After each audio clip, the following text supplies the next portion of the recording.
Sejam bem-vindos ao Cirurgia em Pauta, o podcast do Colégio Brasileiro de Cirurgiões.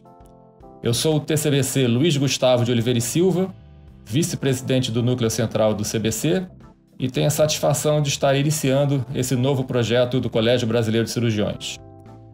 Como esse é o nosso primeiro programa, eu vou explicar rapidamente como será o funcionamento do nosso podcast. Nosso objetivo aqui será discutir temas atuais e de relevância para o cirurgião geral de todo o Brasil. Serão programas semanais, onde entrevistaremos de uma forma bem leve, informal, colegas experientes e renomados no assunto. As perguntas que aqui serão realizadas são formuladas por uma comissão de especialistas, mas também convidamos os nossos ouvintes a nos ajudarem enviando perguntas e sugestões de temas pelas nossas mídias. Desta forma, iniciaremos hoje com um tema extremamente frequente para todo cirurgião geral em qualquer momento da sua carreira, que é a apendicite aguda. E como entrevistado, temos a honra de receber aqui o nosso colega sempre solícito e parceiro nosso, TCBC de São Paulo, José Gustavo Parreira.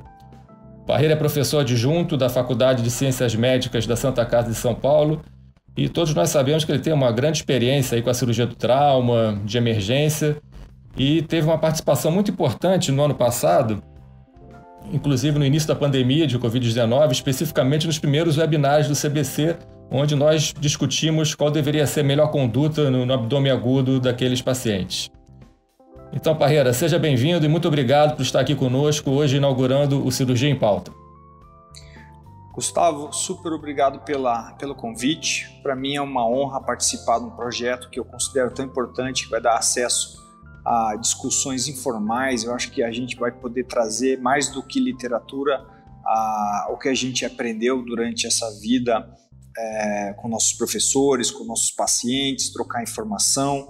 Acho que esse é uma iniciativa muito legal do Colégio Brasileiro de Cirurgiões. Para mim é uma honra participar. Ok, então, Parreira. Então, iniciando aqui a nossa discussão, a gente sabe que a apendicite, né, é um tema, um ponto muito frequente para todo cirurgião, né? Todo mundo que dá plantão em emergência sabe que a apendicite tem em todo plantão. Quando não tem no plantão, tem 2, 3 no outro, né? Enfim, eu queria conversar contigo um pouquinho para iniciar sobre o diagnóstico da apendicite aguda, né?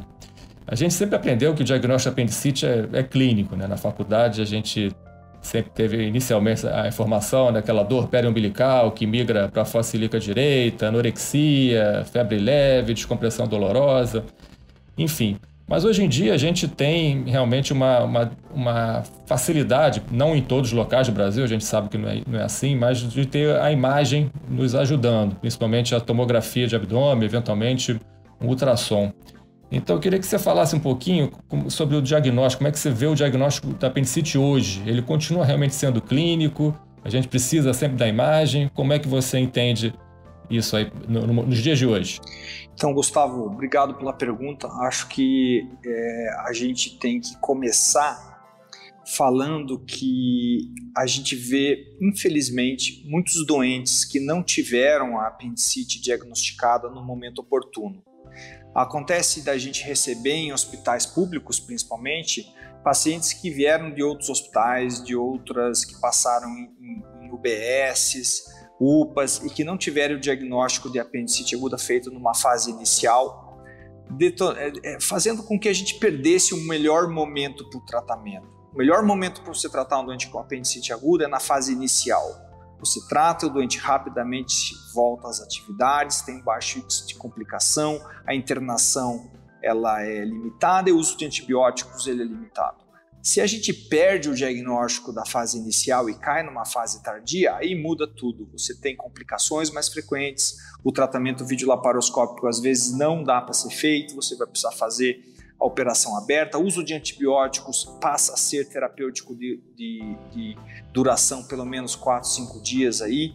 Então tudo muda quando o apêndice ele perfura, né? Existe aí vários estudos que suportam isso. Então quando a gente fala de diagnóstico de apendicite, na minha opinião, a gente tem que ressaltar que aquele quadro clínico que você colocou, ele está presente em 70% a 80% dos doentes.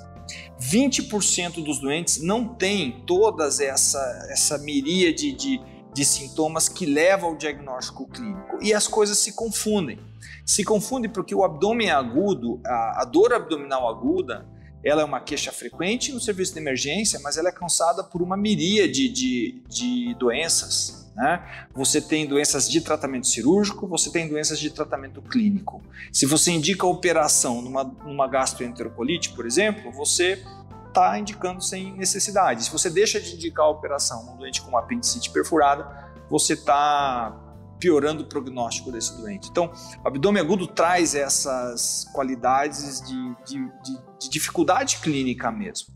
Então, quando a gente fala que a apendicite aguda é uma doença de diagnóstico clínico, eu tenho que dizer para você, eu concordo com você, mas eu digo que nem sempre.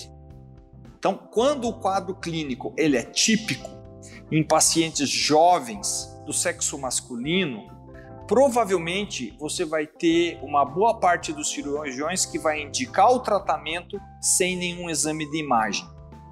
Por outro lado, se eu tiver o mesmo quadro clínico num paciente idoso, por exemplo, quem me diz que não tem outra coisa por trás, uma neoplasia, enfim, algo que precisa ser avaliado, e você vai ter que lançar mão do exame de imagem, a gente vai discutir isso um pouco mais para frente, né?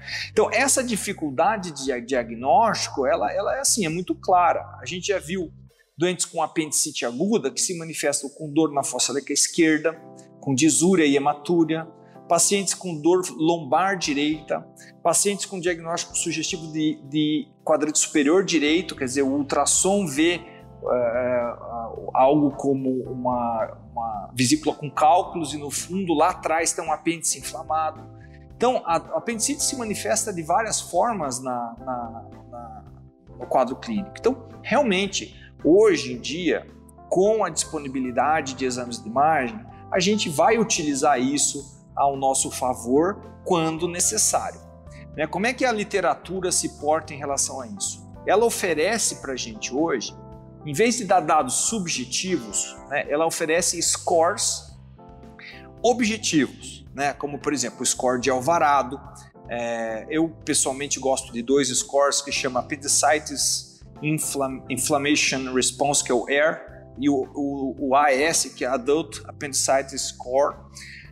E eles dividem, esses scores dividem em pacientes em baixo risco, médio e alto risco.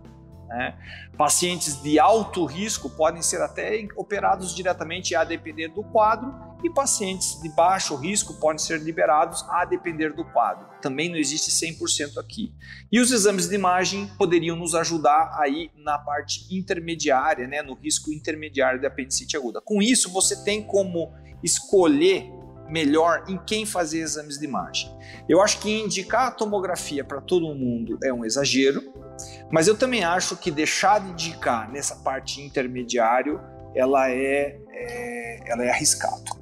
No último consenso que a gente tem da Sociedade Mundial de Cirurgia de Emergência, que eu recomendo a todos que leiam, de 2020, eles colocam claramente que há possibilidade de você indicar a operação no doente jovem com os sinais clínicos evidentes, e também há a possibilidade de você descartar o doente sem exame de imagem, caso esses scores estejam bem baixos. Contudo, isso não é um consenso absoluto, isso você não tem 100% de acordo entre os panelistas ali, entre as pessoas que estão discutindo.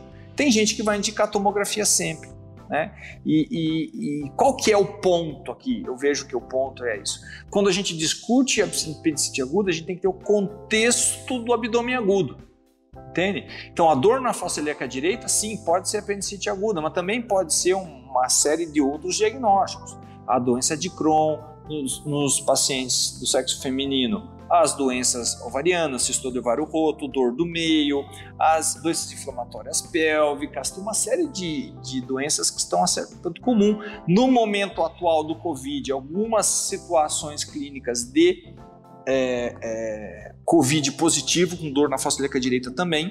Então, o diagnóstico, na minha opinião, qual que é o ponto que o cirurgião tem que ter na cabeça? Eu acho que o ponto é a gente não deixar passar um doente com apendicite aguda. Esse é o ponto mais importante. Com base nesse ponto vem o próximo, uso seletivo do exame de imagem. tá? Se você lembrar bem, Gustavo, na época prévia, quando a gente fez residência, provavelmente aí na década de 90, a gente não tinha tomografia com essa qualidade, a gente não tinha ultrassom com essa qualidade, e a nossa taxa de apendicectomia branca era quase 20%. Então dizer que a apendicite aguda ela é só diagnóstico clínico, eu acho que a gente assim tá talvez forçando um pouco a história ou olhando apenas os casos típicos, né? Que quando você tem, por exemplo, um alvarado de 10, score de alvarado de 10 num doente do sexo masculino jovem, é 100% apendicite aguda. Não tem como você errar. Aí eu concordo com você, o diagnóstico é clínico.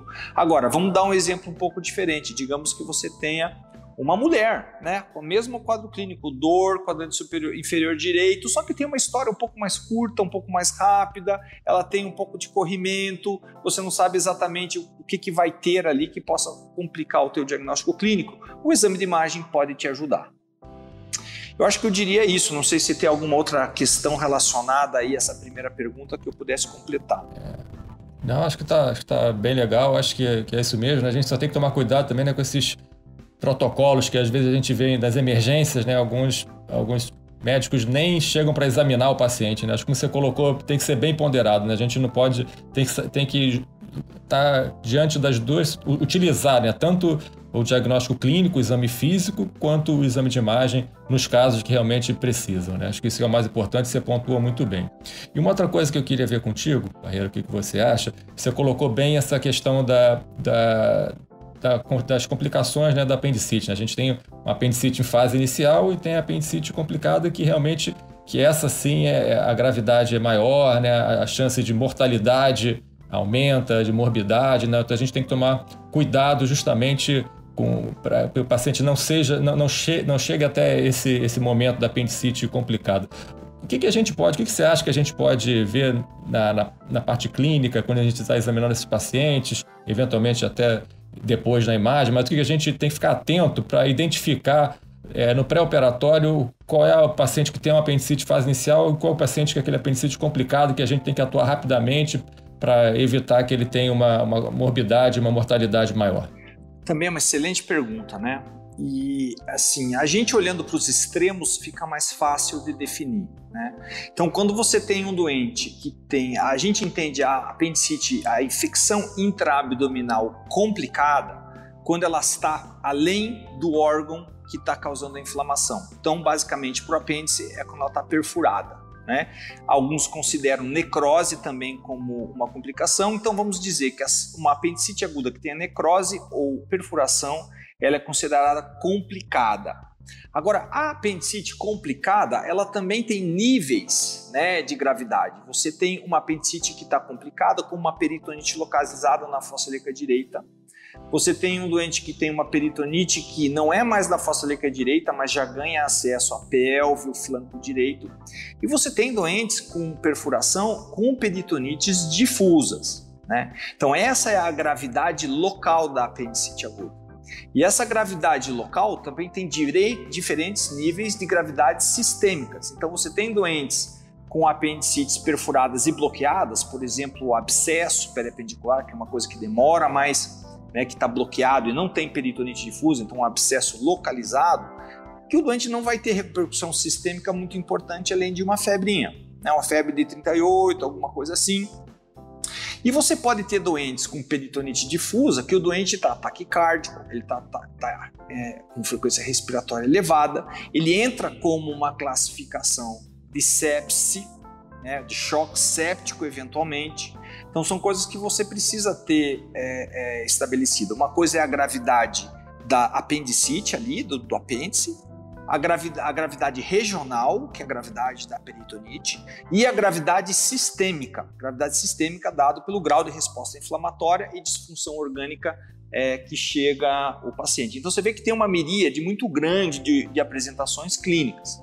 A gente, quando classifica isso, a gente pode utilizar várias classificações que tem na literatura. Você tem classificações simples, como a classificação da Sociedade Mundial de Cirurgia de Emergência, a classificação da Sociedade Americana de Cirurgia de Trauma, enfim, tem uma série de classificações que podem ser utilizadas. Em apendicite, não existe um consenso tão grande que nem tem, por exemplo, em trauma, que a gente usa o Organ Injury Scale, todo mundo usa esse. E apendicite, em urgência não traumática, as classificações elas têm algumas opções ainda, não existe uma coisa. Então, o mais importante que a classificação que você vai escolher, você escolha uma para você nortear os teus trabalhos clínicos, para você ensinar o teu residente, para o residente saber que a apendicite aguda tem várias apresentações clínicas e cada apresentação clínica merece uma atenção. Por quê? Porque pode ser tratado de uma maneira diferente e vai ter complicações de prognóstico diferente, né?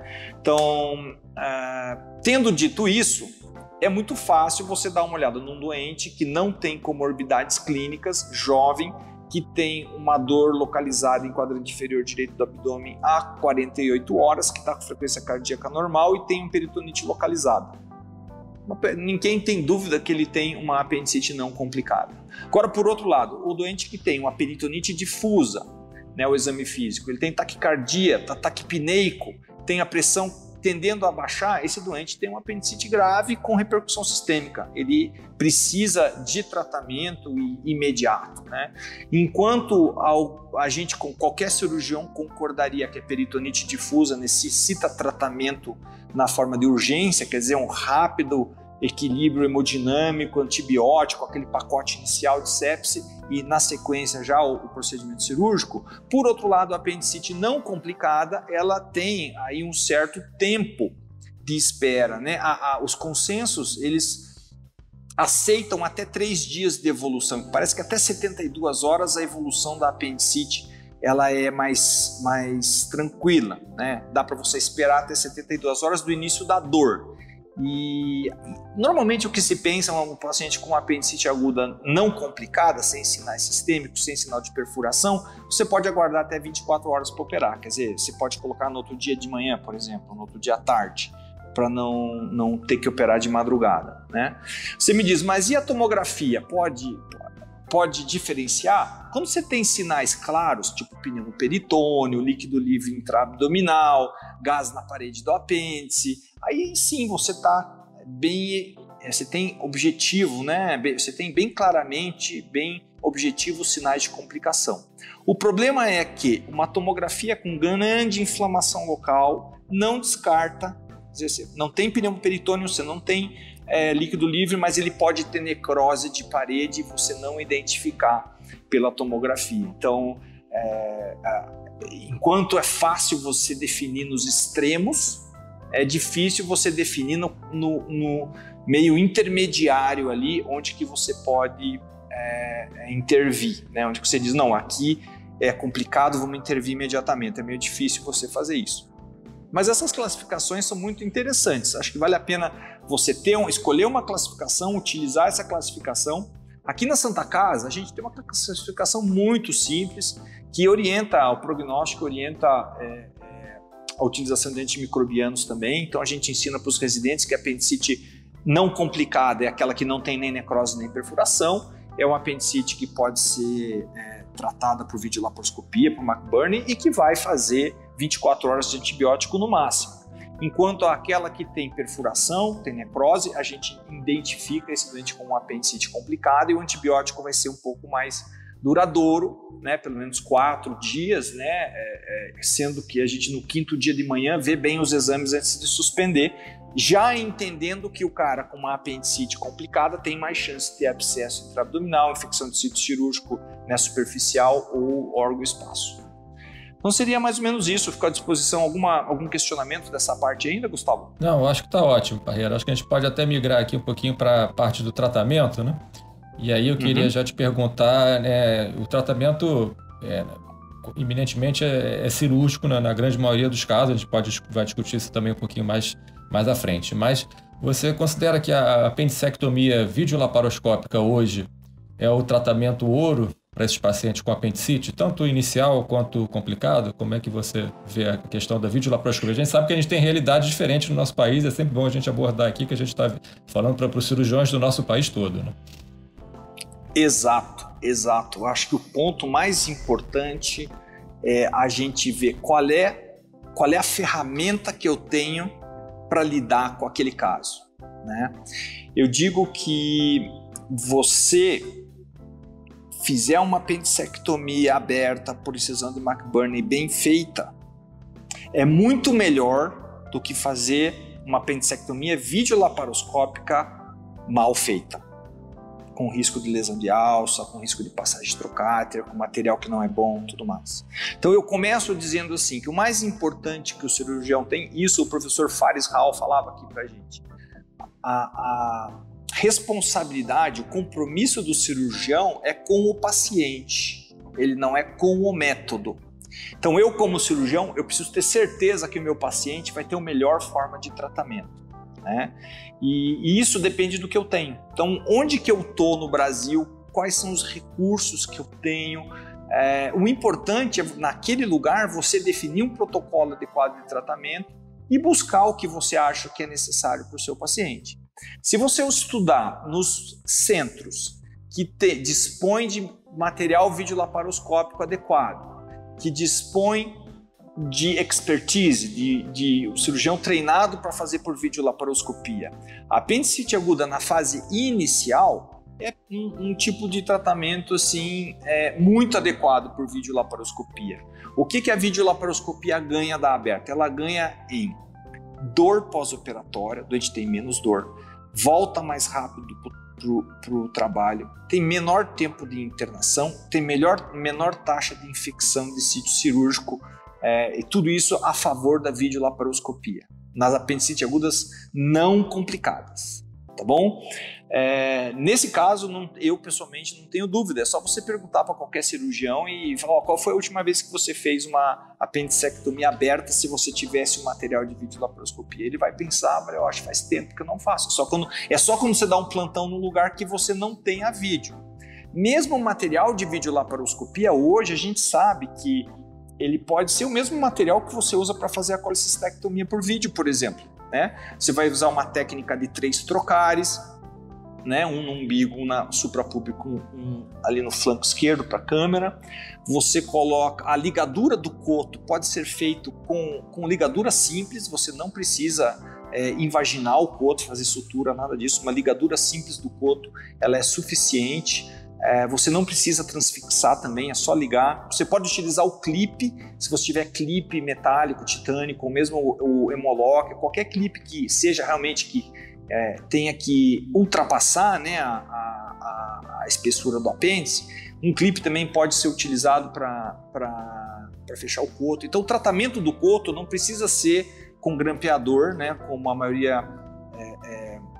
assim, as pessoas têm a tendência a pensar que seja. Você pode utilizar métodos mais simples e na nossa instituição, aqui a Santa Casa, uma instituição filantrópica, a gente não dispõe de grampeador para essas operações, a gente faz a ligadura simples sem nenhum tipo de problema relacionado à deiscência de coto, nada disso. Então, isso é uma das outras coisas que se fala. Também a ligadura do mesoapêndice a gente faz com dissecção, a gente abre o peritônio com o ganchinho, isola os vasos e clipa sem nenhum problema relacionado a isso. Também não precisamos utilizar nenhum método de energia, nada disso. Se você faz apendicectomia, é uma operação viável, né, nesses casos. Quando a gente vai falar de locais que não dispõem de material de videolaparoscopia, a operação aberta é muito bem-vinda. Ótimo, trabalhei em hospitais até recentemente, que o vídeo ele era selecionado apenas para as colecistectomias. Então, um paciente magro, né, com um diagnóstico certo de apendicite aguda, operado por incisão de McBurney sem maiores problemas, né? A vídeo tem muita vantagem no obeso, eu acho, né? O obeso, a incisão de McBurney acaba ficando muito grande, né? Então a videolaparoscopia ela ajuda muito no obeso e ajuda muito no doente que tem dúvida diagnóstica. Então, na mulher, você está na dúvida se é apendicite, se é um cisto de ovário que rompeu, uma dor do meio, você pode lançar mão da videolaparoscopia diagnóstica. E nos casos iniciais de peritonite difusa, eu acho que a gente vai falar isso para frente, eventualmente na peritonite difusa, de pouco tempo de duração, com o doente estável, a vídeo pode ajudar você a limpar a cavidade. Então, eu acho que a resposta é ampla. Por quê? Porque nós temos diferentes realidades no Brasil, e o cirurgião não tem que ficar envergonhado do método, não. Eu acho que ele tem que ficar feliz que o doente está indo para casa sem nenhuma complicação. Eu prefiro fazer uma apendicectomia aberta que não tenha complicação do que uma apendicite apendicectomia por vídeo que tem alguma complicação relacionada ao método. Perfeito. Eu acho que você abordou de forma muito correta, né? Depende muito do que o cirurgião tem disponível ali para ele, né? Até mesmo, né, tendo a possibilidade do vídeo e não tendo o grampeador, né, dá para fazer apenas com material permanente essa apendicectomia por vídeo, né? Então, se você tem o material disponível, ok. Mas também se não tiver, o importante é tratar o paciente, né? E você colocou muito bem dessa forma, né? Então, migrando um pouquinho aqui para outra questão polêmica hoje, né, dos dias de hoje, mas acho que é importante a gente colocar aqui em relação ao tratamento conservador da apendicite. A gente vê que nos últimos tempos apareceram vários trabalhos defendendo o tratamento apenas com antibiótico, até em casos iniciais, né? E isso vem fazendo parte de várias discussões nos congressos, nos últimos tempos, né? Como é que você vê, então, a questão do tratamento conservador? Você acha que existe alguma situação ideal para a gente utilizar? De que forma que a gente tem que se deparar com essa forma de tratamento? Olha, Gustavo, eu tenho acompanhado com muita atenção os estudos sobre isso faz já alguns anos, né? E está provado que dá para fazer. Então, você dá antibiótico para um doente com apendicite aguda não complicada, que tenha baixo risco. Então, um doente com menor de 60 anos, com PCR menor do que 6, Deuco menor do que 12.000, albumina menor, tomografia com a apendicite não complicada, vários estudos mostraram que você consegue aí um sucesso nessa primeira fase de tratamento acima de 80%, alguns acima de 90%. Mas acima de 80% a maioria coloca ali como sucesso nessa primeira fase. Então, que dá para fazer? Dá para fazer. A pergunta maior que eu acho que a gente tem que se preocupar, e principalmente no Brasil, é se a gente deve fazer ou não. Será que nós temos condição de fazer isso no Brasil? Todos esses estudos de antibiótico terapia para tratamento de apendicite aguda não complicada foram feitos no exterior. Não tem nenhum que eu conheço, pelo menos, feito no Brasil, prospectivo, controlado, para apendicite aguda fase inicial, né? São feitos na Europa. E na Europa, o consenso de Jerusalém de 2020, né, coloca muito claramente que é um tratamento que pode ser feito, tem que ser oferecido para o paciente, né? Desde que ele aceite o fato que pode falhar e na falha ele tenha uma apendicite complicada, né? Ele pode ter ali uma perfuração, um abscesso, ele pode ter necessitado de uma laparotomia, de uma via aberta, né? Ele pode ter inclusive risco maior de complicação. Os estudos falam que mesmo que você consiga o sucesso nessa fase inicial do antibiótico, 1/3, 30% aproximadamente, recorre em um ano, e em 5 anos, 40% dos doentes que foram inicialmente tratados com sucesso vão precisar, né, vão ter um novo surto, né, de apendicite aguda. Então, tudo isso precisa ser muito bem colocado, né? Tem que ser muito claro aqui que nós estamos falando da apendicite aguda não complicada, fase inicial, sem apendicolito. A presença de apendicolito no apêndice, ela não é um fator positivo, ela está complicada, ela está associada a perfuração e complicação. Então, apendicolito presente sempre, o tratamento é cirúrgico, mesmo para aquele grupo que acredita nisso, né, no tratamento não operatório. E dessa forma, você vê como o europeu, né, trata, né, isso tem já alguns anos, né? Tem estudos que acreditam nisso.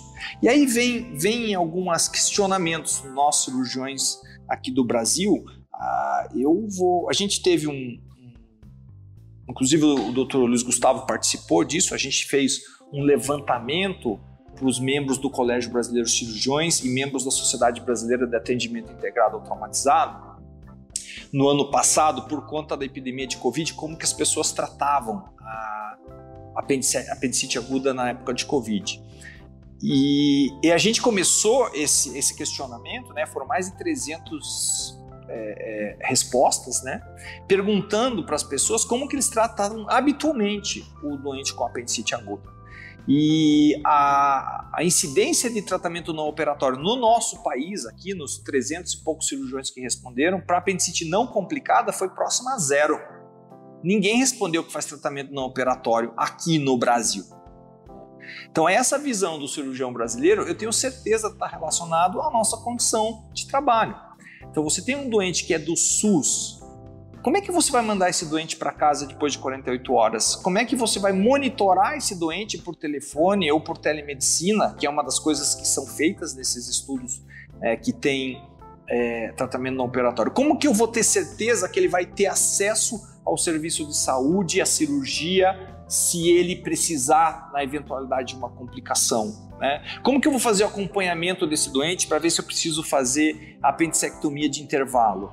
Como que isso é feito no nosso país? Eu acho que talvez para pacientes particulares seus, e eu já vou entrar nessa ideia porque eu tive a oportunidade de fazer alguns casos em doentes específicos, salvo essa parte de doentes particulares seus, os pacientes de SUS ou de convênio que não são assim, não tem essa condição de suporte, é difícil você fazer tratamento não operatório, né? Eu pessoalmente acho que no Brasil é inviável. No momento que nós estamos, é muito perigoso. Por que é perigoso?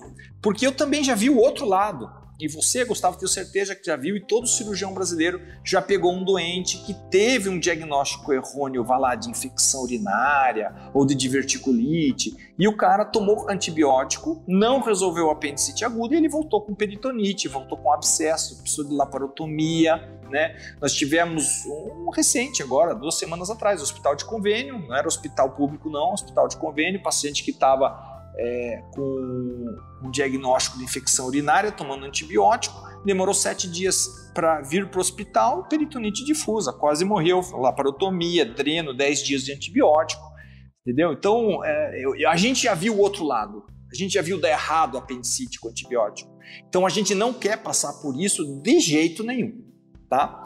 Então você me diz assim, para apendicite não complicada, quais são as situações que eu posso tratar sem antibiótico dentro da minha visão? Em situações que o doente esteja sob a sua responsabilidade, então está no seu nome, você vai acompanhar ele até o fim, e ele tenha uma condição clínica que não permita operar. Então eu tive 2 situações recentes disso. Uma dessas situações, um doente que tinha uma apendicite aguda confirmada pela tomografia, não complicada, jovem, sexo masculino, mas que fazia uso de cocaína e estava sob o uso de cocaína aí no dia da internação. O anestesiologista avaliou e falou, olha, o risco de anestesiar ele aqui é extremamente alto. E a gente precisava de uma avaliação da cardio, enfim, vamos entrar com antibiótico, vamos ver como é que fica. E ele passou 24 horas, no dia seguinte ele estava sem dor.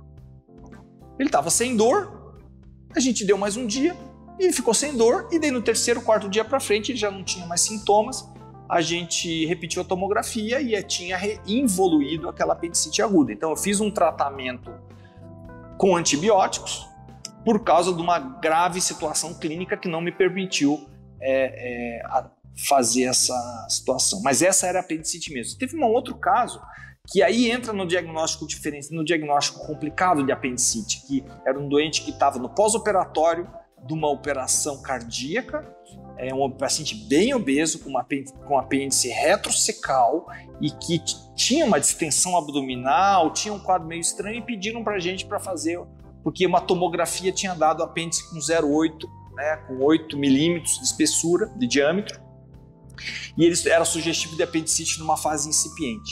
Mas o doente, ele não tinha nem condição de olhar para ele para se operar. Não aguentava o pneu peritônio nunca. Então eu teria que fazer uma operação aberta, um doente extremamente obeso, para uma apendicite que eu não sabia exatamente se era ou não, porque os exames estavam todos alterados pelo problema clínico. A gente entrou com antibiótico, repetimos a tomografia em 5, 6 dias, também tinha involuído aquela inflamaçãozinha.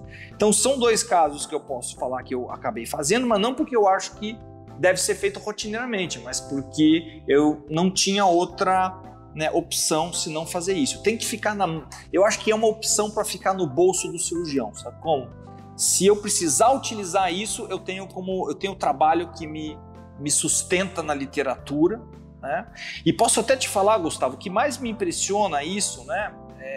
Hoje tem trials sendo feitos não de operação versus antibiótico, mas de antibiótico versus placebo para o tratamento da apendicite aguda na fase inicial, né? Então existem esses trials na Europa que estão começando a ser feitos. Eu estou curioso para saber o que vai acontecer. Já existe trials prospectivos randomizados disso, e a gente se pergunta, será que é a mesma doença que nós tratamos aqui, né? Eu fico pensando, porque imagina você dizer para um doente que tem apendicite aguda, não vou te operar e não vou te dar antibiótico. Complicado, né? Eu acho que a apendicite aguda, ainda a fisiopatologia dela vai ser melhor elucidada, né? Não há dúvida, se você tem um apendiculito, ele é cirúrgico, precisa operar. Agora, se ele não tem um apendiculito, tem aquele edema de parede, eu acredito que mais para frente talvez a gente tenha mais informações aí sobre como tratar esse doente, né? Mas por enquanto eu vou com os cirurgiões brasileiros, o tratamento é cirúrgico. Tá ótimo. Acho que é muito importante a gente deixar isso bem claro, né? A gente tem que, como a gente veio falando das outras questões, né? A gente tem que ver muito bem a nossa realidade, né? Dentro do nosso arsenal, né? O que a gente pode utilizar, né? A questão do tratamento conservador, a gente pode ver muito trabalho saindo sobre isso, mas a gente tem que pensar realmente como é que a gente vai conduzir isso, quais são as nossas perspectivas de acompanhamento desse paciente, né? Então, eu concordo perfeitamente com você e acho que é uma conduta de exceção da exceção, principalmente aqui na nossa realidade. Então, para finalizar, eu queria que você falasse assim, tentar falar um pouco rapidamente aqui para a gente, como é que seria a sua conduta na apendicite complicada, principalmente aquele plastrão, um abscesso local. Peritonite difusa, acho que não tem muita dúvida que a gente tem que operar o quanto antes. O tratamento é cirúrgico. E também, assim, já diante dessa condição, o que você viu, já que aproveitando a nossa situação atual aí do Covid-19, como é que estão chegando os pacientes de apendicite? Já estão chegando mais nessa fase complicada, estão demorando a ver emergência, né? E se a gente está pegando mais tratamento complicado, ou isso mudou um pouco durante a pandemia? Se você conseguir falar aí rapidamente para a gente. Eu vou ser bem sucinto, tem essa parte, vamos abordar essa parte do Covid. Tem um estudo muito bom que foi publicado agora no começo do ano, de 2021, no qual o autor levantou várias séries de tratamento não operatório por Covid, né? Apendicite aguda, tratada com antibióticos nessa época de Covid. Então, tem lá uma série, a maior dessas séries tem até 15% de falha, né? Então, isso está sendo feito, o tratamento não operatório ganha esse destaque na época do Covid. No estudo que a gente tem do Colégio Brasileiro de Cirurgiões, o tratamento não operatório ganhou bastante adepto com o Covid, no caso de presença de Covid leve e Covid grave. Eu espero que esse estudo seja publicado, ele já foi submetido para ter esses números. Então, na presença de Covid, você abre a possibilidade do tratamento não operatório para casos específicos, né? Então, tem países que estavam com um nível tão alto de pandemia que eles não tinham onde operar o doente, eles não tinham leito para internar, eles não tinham medicamento para sedar, eles não tinham como entubar um doente e eles optavam por tratamento não operatório, como falei para você, com sucesso acima de 80%. Agora vamos para essa parte do abscesso periapendicular, porque aqui a gente precisa gastar um pouco de raciocínio, no sentido de entender a diferença de uma apendicectomia videolaparoscópica por um doente com apendicite fase inicial e um doente com um abscesso de 7 dias de evolução.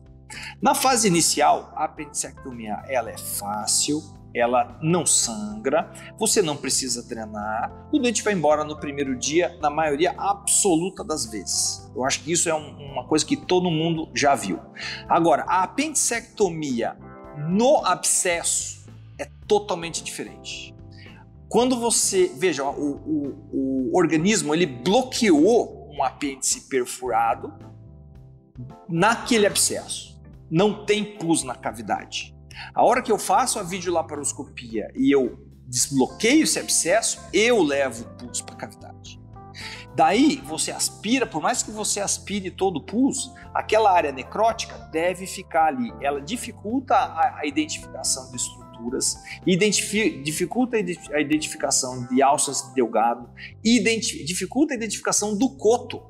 da base do apêndice. Então, muitas vezes você não sabe se está na base do apêndice ou não, e você acaba indo para uma situação de dissecção que você põe em risco, né, a possibilidade de lesão. Então, tem estudos que mostram até 10% de lesão de alça de delgado, né, alça intestinal, nessas situações, o que é uma catástrofe. Por quê? A lesão do ilho terminal é o maior problema numa apendicectomia. Não é a lesão do seco. Lesão do seco você pode tirar com grampeador, sutura por cima, né? A autólise do apêndice que você não acha o coto, a gente nem dá ponto, a gente só põe um dreninho do lado ali e resolve a maioria das vezes. Agora, se você lesar o ilho terminal, seja por total ou serosa, você tem um grande problema. Porque se você suturar, pode ficar estenótico. Tiver uma falha de serosa, ela pode abrir no pós-operatório. E esse cara vai acabar ganhando uma colectomia direita por uma apendicite aguda. Então são situações diferentes e que levaram muitos cirurgiões a propor o tratamento não operatório. Aí sim, tem como é que se diz, pelo menos duas meta-análises famosas e grandes sobre a utilização de antibióticos, mas drenagem percutânea nos abscessos periapendiculares. Deixa eu ressaltar o que eu estou falando. Eu não estou falando numa apendicite perfurada com 2-3 dias de evolução. Não é isso. Eu estou falando num doente que tem mais de 7 dias de evolução, tem um abscesso bem localizado, que tem parede, né? Você tem ali um tempo para aquilo evoluir, que pode ter autólise do apêndice. Então, a gente tem ali uma situação bem mais complicada de resolver por videolaparoscopia. Tendo dito isso, o último congresso, o último consenso de 2020, ele coloca assim, que o tratamento não operatório, ele é possível de ser feito se você não tem videolaparoscopia experiente. Então, para você operar um doente desse, você precisa de um videolaparoscopista experiente, tá? Por outro lado, se você tem videolaparoscopia, uma pessoa que sabe, tem material, você pode tentar fazer aberto com baixos índices de complicação. Tá? Onde que entra a experiência pessoal aqui? Eu acho que se o doente é magro e ele tem um abscesso local, não está descartada a possibilidade de a gente fazer a via aberta. Se fizer um McBurney só para drenar o abscesso, você não entra para fazer a apendicectomia ali, você entra para drenar o abscesso, tirar o pus dali, colocar um dreno que eventualmente vai direcionar uma fístula do coto, né? Você não disseca a ilho terminal, você não tenta desperitonizar. Se você soltar o ilho terminal e ele desperitonizar, aí você está numa situação bem complicada, né? E a gente fez várias vias abertas aí, McBurney, para drenar aqui na Santa Casa por muito tempo e vai muito bem. Qual que é o problema da via aberta? Você tem infecção de sítio cirúrgico superficial, mas você tem menos abscesso do que a via laparoscópica, dentro da nossa experiência aqui. Então entra, eu já fiz, agora o mesmo comentário para o tratamento não operatório aqui, a drenagem e tudo mais. O doente está no seu nome, você vai acompanhar esse doente. Ele tem recurso para ficar com antibiótico por 7, 10 dias? Ele vai poder ficar com o catéter de drenagem parado, sem trabalhar? Ok, então talvez seja de você fazer, e eu já fiz, no último ano fiz 2 ou 3 doentes, 2 com certeza na clínica privada, e que a gente acabou fazendo a apendicectomia de intervalo depois de 3 meses. Os 2 tinham mais de 10 dias de história, apresentaram-se com abscesso na região e que não tinha nenhum sinal de peritonite. Então a gente faz... É bom, funciona, e a apendicectomia de intervalo ali com 3 meses também não teve maiores problemas não. Agora, sistema público de saúde, a gente não tem o catéter, a gente não tem o radiologista intervencionista, a gente não tem o acompanhamento pós-operatório, a gente vai ter que deixar internado 10, 12 dias tomando antibiótico endovenoso. Será que vale a pena tudo isso?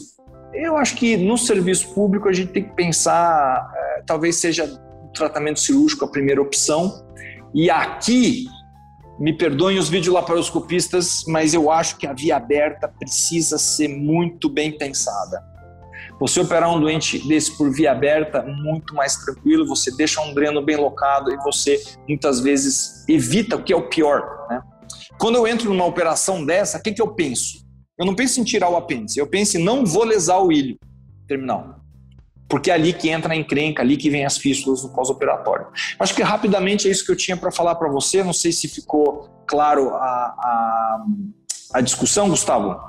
Não, tá perfeito, eu acho que é isso mesmo, a gente conseguiu acho que abordar aí os principais temas, tá? Eu estou de acordo aí com o que você passou, tá? E, enfim, eu queria até te agradecer a tua presença aqui com a gente, por ter inaugurado, né, essa primeira entrevista do nosso projeto aqui do Cirurgia em Pauta. Enfim, pode ficar à vontade aí para suas palavras finais. Eu gostaria de novamente enaltecer a iniciativa da disseminação de informação pelo Colégio Brasileiro de Cirurgiões, né? Eu acho que é muito importante para todos nós estarmos presentes e podemos passar a experiência desses anos que a gente teve na frente de serviços que lidam com muitos casos, né?